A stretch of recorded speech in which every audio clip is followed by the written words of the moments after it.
იცოდით, რომ კუნძულ კრეტაზე არსებობს ქრისტიანული ხელოვნების მუზეუმი. ჰერაკლიონის ცენტრში გვხვდება უნიკალური და შესანიშნავი ისტორიული მონუმენტი, რომელიც ვენეციურ პერიოდში სწორედ ამ ტიპის არქიტექტურის გავლენით არის აგებული. თავდაპირველად აქ მონასტერი ფუნქციონირებდა, რომელიც კულტურულ ცენტრს წარმოადგენდა და ჰქონდა საგანმანათლებლო სკოლა, სადაც ასწავლიდნენ ანტიკური ხანის ბერძნულ ფილოსოფიას და მწერლობას, რიტორიკას, თეოლოგიასა და ხატვას. აქ სწავლობდნენ გამორჩეული კრეტელი ხელოვანები, მათ შორის მიქაელ დამასკინოსი და ელ გრეკო. სწორედ აქ ჩამოყალიბდა კრეტის სამხატვრო სკოლა, ბიზანტიური ტრადიციებითა და რენესანსის გავლენით გაჯერებული მიმდინარეობა.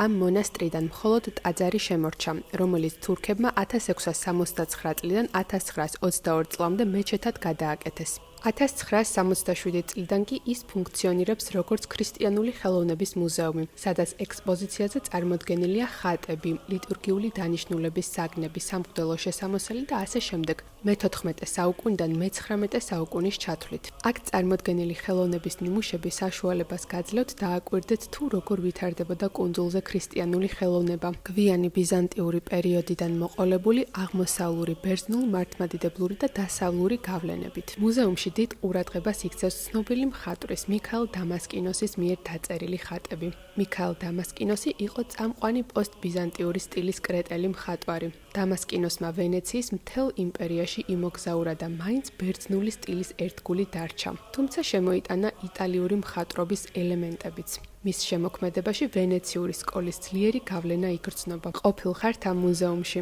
გამიზიარეთ შთაბეჭდილებები და არ დაგავიწყდეთ ჩემი გვერდის გამოწერა.